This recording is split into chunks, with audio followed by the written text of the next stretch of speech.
கற்றது உலகளவாகவும் கல்லாதது கைமண்ணளவாகவும் இருக்கட்டும். மஸ்க் எடுத்துக்கலாம், முகேஷ் அம்பானி, அப்புறம் வந்து மார்க் ஜக்கர்பர்க், இப்படி ஏகப்பட்ட பில்லியனர்ஸ் இருக்காங்க ரைட்டுங்களா. ஸோ அவங்களோட லைஃபுக்கு கம்பேர் பண்ணும்போது என்னதான் நம்ம செட்டில் ஆயிருந்தாலும் அந்த லைஃபு இந்த லைஃபுக்கு ஒரு மிஸ்மேட்ச் இருந்துகிட்டே இருக்கும். அதுக்கான ரீசன் என்ன அப்படின்னு பார்த்தீங்கன்னா, நாம பணத்துக்காக ஓடுறோம், அவங்களுக்கு பணம் ஓடி போய் சம்பாரிச்சு அவங்களுக்கு பணம் கொடுக்குது. இதுதான் வித்தியாசம். ஓகேங்களா. இந்த வித்தியாசம் தான் நமக்கும் அவங்களுக்குமான ஒரு மிகப்பெரிய பிரிட்ஜ் கேப் அப்படின்றது தான் இந்த வீடியோல அவங்க சொல்லப்பட்ட ஒரு விஷயமா இருக்கு. அடுத்த விஷயம் என்ன அப்படின்னு பார்த்தீங்கன்னா, ஃபினான்ஷியல் லிட்ரஸி அப்படின்ட்டு ஒன்று இருக்கு. டீச் ஃபினான்ஷியல் லிட்ரஸி அப்படின்ட்டு ஒன்று.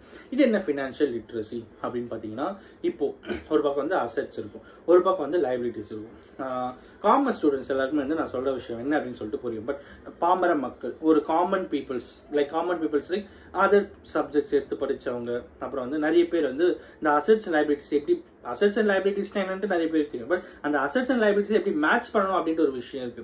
அது நிறைய பேருக்கு இங்க தெரியாம இருக்கு. அது என்ன அப்படிங்கிறதையும் நான் உங்ககிட்ட வந்து சொல்றேன். இந்த அசெட்ஸ் வெர்சஸ் லைபிலிட்டிஸ் அப்படின்னு வரும்போது, அசெட்ஸ் அப்படின்னா நம்மளுடைய சொத்துக்கள், லைபிலிட்டிஸ் அப்படின்னா நம்ம தர வேண்டிய கடன்கள். ஓகேங்களா. ஸோ இந்த ரெண்டு விஷயத்த மேட்ச் பண்ணணும். இந்த ரெண்டு விஷயத்த மேட்ச் பண்ணும்போது நம்மளோட கேபிட்டல் அதிகமாக இருக்கணும், விச் மீன்ஸ் நம்மளோட நெட்வொர்க் அதிகமாக இருக்கும். அசெட்ஸ் வந்து பூஸ்டப் ஆகிட்டே இருக்கணும், லைபிலிட்டிஸ் குறைஞ்சிக்கிட்டே இருக்கணும். அது எப்படி பண்ண முடியும் அப்படின்ட்டு ஒரு விஷயம் இருக்கு. ஃபார் அன் எக்ஸாம்பிள், ஒரு சரி ஓகே கௌதம, அசெட்ஸ் நிறைய வாங்கணும்னு சொல்றேன், அப்போ நான் வந்து லோன் போட்டு நான் வீடு வாங்குறது கரெக்டு தானே அப்படின்னு நீங்க கேட்கலாம்.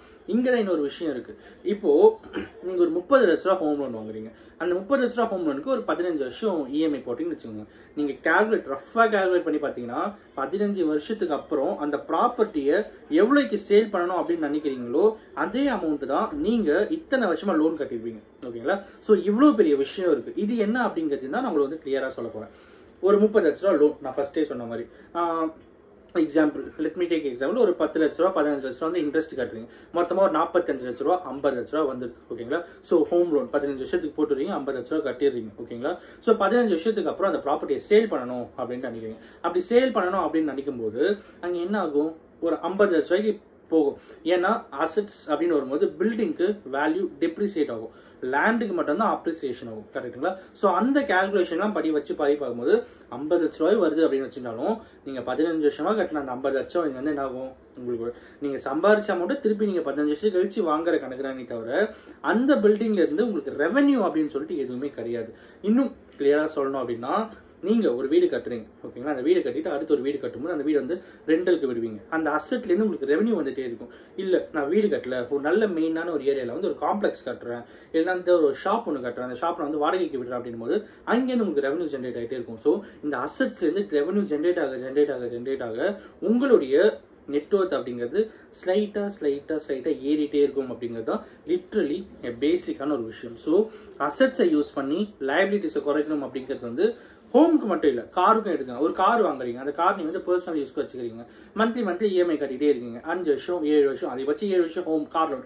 7 வருஷத்துக்கு அப்புறம் அந்த கார் நீங்க சேல் பண்ணீங்கன்னா வீட்டுக்காச்சும் பரவாயில்ல, நீங்க போட்ட அமௌண்ட்டை ரிட்டர்ன் எடுக்கலாம். பட் காருக்கு அந்த மாதிரி எடுக்கவே முடியாது. ஸோ அப்படி இருக்கும்போது இங்கேயே நீங்க எக்ஸ்பென்சஸ் தான் பண்றீங்களே தவிர you are not fact up with assets அப்படிங்கிறது தான் இங்க இருக்கிற முக்கியமான ஒரு விஷயம் அப்படின்னு சொல்லலாம்.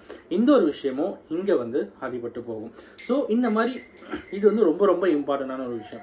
ஸோ இன்னொரு விஷயம் என்ன இருக்கு அப்படின்னு பாத்தீங்கன்னா, இந்த 2 பசங்க இருக்காங்க பாத்தீங்கன்னா, அவங்க வீட்டுக்கு போய் அவங்க அப்பா கிட்ட கேட்கறாங்க, நீங்க எப்படி சார் இவ்வளவு பெரிய பணக்காரரா நீங்க அப்படின்னு கேட்கும்போது அவர் சொன்ன விஷயம் என்ன அப்படின்னு பார்த்தா, நான் உங்களுக்கு வந்து வேலை கொடுக்குறேன்.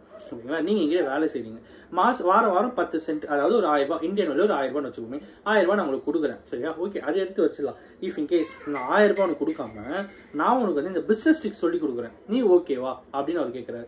அந்த 2 பசங்க போனா சரி ஓகே நான் வந்து வரேன், ஒர்க் பண்றேன், எனக்கு அந்த காசு வேணாம், எனக்கு அந்த ட்ரிக்ஸ் சொல்லி கொடுங்க அப்படின்றான். அந்த ட்ரிக்ஸ் என்ன அப்படிங்கிறத கத்துக்கிட்டு அதுக்கப்புறம் அவன் என்ன பண்ணான் அப்படிங்கறதான் பேசிக்கா செம்மையான ஒரு சஸ்பென்ஸான ஒரு ஸ்டோரி அப்படின்னு சொல்லலாம். அது என்ன அப்படின்னு பார்க்கும்போது, ஃபர்ஸ்ட் ஒரு இன்ட்ரோ கொடுத்துட்றேன். ஓகேங்களா. ஸோ கிட்டத்தட்ட அப்படியே அடுத்து போகுது. வேலை செஞ்சுட்டே இருக்கான். அப்புறம் ஈவினிங்ல போயிட்டு அந்த ட்ரிக்ஸ்லாம் என்ன அப்படிங்கிறத கற்றுக்கிட்டே இருக்கான். ஃபர்ஸ்ட் என்ன பண்ணுறான் அப்படின்னு பார்த்தீங்கன்னா, அவன்கிட்ட ஒரு புக் இருக்கு. ஓகேங்களா. அந்த புக் வந்து மார்க்கெட்லேயும் ஆன்லைன்லையும் எங்கேயுமே கிடைக்காத ஒரு புக்கு, ஆனால் ரொம்ப ரொம்ப வேல்யூபுளான ஒரு புக்கு. அவர் என்ன சொல்றாரு, இந்த புக்கை நீ வச்சுக்கோ, இந்த புக்கை வச்சு ரெண்டலுக்கு விடு. ரெண்டல் இன் த சென்ஸ் உங்க ஃப்ரெண்ட்ஸ் எல்லாருக்கிட்டையுமே லைப்ரரி மாதிரி ஒன்று ஓப்பன் பண்ணி அந்த லைப்ரரி இந்த புக்ஸ்லாம் வச்சு இந்த புக் வந்து படிக்கிறவங்க வந்து 2 சென்ட் எனக்கு கொடுக்கணும் அப்படின்னு சொல்லி பண்ணும்போது ஒரு 5 பேர் வந்தாலே அவன் வாரத்துக்கு எவ்வளவு சம்பாதிக்கிறானோ அந்த அமௌண்ட்டை இவன் எடுத்துப்பான். இவன் என்ன பண்றான்னா அவன் தங்கச்சி அங்க அப்பாயிண்ட் பண்றான். தங்கச்சி பண்ணி நீ எதுவுமே பண்ண வேணாம், ஜஸ்ட் அந்த லைப்ரரி மட்டும் பார்த்துக்கோ போதும் அப்படின்னு சொல்றோம். ஸோ இங்க என்ன ஆகுது அப்படின்னா ரெவன்யூவை ஹீஸ் மேக்கிங் த ரெவன்யூ. ஓகேங்களா, is not earning, is making the revenue அப்படிங்கிறது. மேக்கிங் த ரெவன்யூ அப்படிங்கிறதுக்கும் ஏர்னிங் த ரெவன்யூ அப்படிங்கிறதுக்கும் வித்தியாசம் இருக்கு. என்ன வித்தியாசம் அப்படின்னு பார்த்தா ஒரு ஓனர் ஒரு எம்ப்ளாயி. ஓகேங்களா, எம்ப்ளாய்க்கு வந்து சம்பளம் வருது. சம்பளம் எப்படி வந்து ஓனர் கிட்ட இருந்து வருது. So is earning from the owner. ஓகேங்களா, ஓனர் என்ன பண்றாரு, இஸ் ஜென்ரேட்டிங் த இன்கம். ஓகேங்களா, 10 ரூபாய் முதலீடு போடுறாரு, 15 ரூபாய் எடுக்கிறாரு. ஓகேங்களா, ஸோ இவர்கிட்ட 15 ரூபா இருக்கு. இவர் செய்யற வேலைக்கு இந்த 2 ரூபா கொடுத்துறேன்னு சொல்லிட்டு ஸோ 10 ரூபா முதலீடு போட்டு 3 ரூபா லாபம் பார்க்கறாரு. ஓகேங்களா, ஸோ இதுதான் ஏர்னிங் த ரெவன்யூ அப்படிங்கிறதுக்கும் ஜென்ரேட் த ரெவன்யூ அப்படிங்கிறதுக்குமான மிகப்பெரிய டிஃபரன்ஸ். ஸோ இந்த டிஃபரன்ஸ் நம்ம எந்த அளவுக்கு கண்டுபிடிக்கிறோம் அப்படிங்கிறது தான் வந்து மிகப்பெரிய கிரேட் திங். அண்ட் அஃப்கோர்ஸ் இது வந்து இந்த வீடியோ இதோட முடிகிற ஒரு வீடியோ இல்லை, இது இன்னும் ஃபாலோ போயிட்டு தான் இருக்கும் அப்படிங்கிறத நான் உங்ககிட்ட இப்பவே சொல்லிக்கிறேன். அண்ட் அஃப்கோர்ஸ் இந்த செகண்ட் பார்ட் முடிஞ்சு தேர்ட் பார்ட் வீடியோ இன்னும் இன்ட்ரெஸ்டிங்காக சூப்பராக நான் உங்களுக்கு வந்து சொல்கிறேன். ஸோ இந்த வீடியோவில் இப்போ வரைக்கும் நீங்கள் மணி எப்படி ஜென்ரேட் பண்ணணும் அப்படிங்கிறதும் அசட்ஸ் அண்ட் லைபிலிட்டிஸ்க்கான பேலன்ஸ் எப்படி பண்ணணும் அப்படிங்கிறது நீங்கள் வந்து கற்றுருப்பீங்க. நீங்கள் என்கிட்ட ஒரு கேள்வி கேட்கலாம், சரி ஓகே இது வந்து ஸ்டார்ட் அப்பாக வரவங்களுக்கு ஓகே, நான் ஆல்ரெடி இந்த சுழற்சியில் மாட்டின்னு இருக்கேன், நான் எப்படி இதுலேருந்து வெளியே வருது அப்படின்னு கேட்டிங்கன்னா அதுக்கும் ஒரு வழி இருக்குது. ஸோ என்ன வழி அப்படின்னு பார்த்தீங்கன்னா கண்டிப்பாக இந்த வீடியோ பார்க்குறவங்க நிறைய பேர் வந்து நிறைய மணி சம்பாதிக்கணும் அப்படிங்கிற ஆசை இருக்கும். பட் சைடில் அவங்களுக்கு இஎம்ஐ கமிட்மெண்ட்ஸ் அப்படிங்கிறது அதிகமாகவே இருக்கும். ஃபார் எக்ஸாம்பிள் பர்சனல் லோனாக இருக்கலாம், கார் லோனாக இருக்கலாம், ஹோம் லோனாக இருக்கலாம், எது வேணாலும் இருக்கலாம். ஸோ 5 வருஷம் டார்கெட். ஓகேங்களா, நான் உங்களுக்கு வந்து சொல்கிறேன் 5 வருஷம் டார்கெட் வச்சுக்கோங்க. 5 வருஷத்தில் உங்களோட கமிட்மெண்ட்ஸ் மேக்ஸிமம் 4 இயர்ஸ்ல நீங்க முடிக்கிற மாதிரி ட்ரை பண்ணுங்க. ஓகேங்களா, 5th இயர் அப்படிங்கிறது கிரேஸ். இந்த 5th இயர்க்குள்ள போகவே கூடாது. 4 இயர்ஸ்ல உங்களோட லோன் கமிட்மெண்ட்ஸை முடிக்கிற அளவுக்கு நீங்க இன்னும் எனர்ஜெட்டிக்கா ஒர்க் பண்ணி அந்த கமிட்மெண்ட்ஸ்லாம் முடிச்சிட்டீங்கன்னா ஓரளவுக்கு நீங்க ஃப்ரீ ஆவீங்க. அப்படி ஃப்ரீ ஆனீங்கன்னா அதுக்கு அடுத்து எப்படி ரெவன்யூவை ஜென்ரேட் பண்றது அப்படின்னு நீங்க கத்துக்கிட்டீங்கன்னா உங்களை இந்த உலகத்துல வேற லெவல்ல பார்க்கறதுக்கு எல்லாருமே ரெடி ஆவாங்க அப்படிங்கிறது தான் இந்த வீடியோவில் நான் உங்ககிட்ட சொல்லணும் அப்படின்னு நினச்சேன். இந்த வீடியோட கண்டினியூஷன் அடுத்த வீடியோ நான் வந்து மேக் பண்ணுறேன். அண்ட் அஃப்கோர்ஸ் இந்த வீடியோ யாருன்னா ஒருத்தருக்கு நாலேஜ் இருக்கான்னு சொல்லி நான் நம்புறேன். Thank you so much.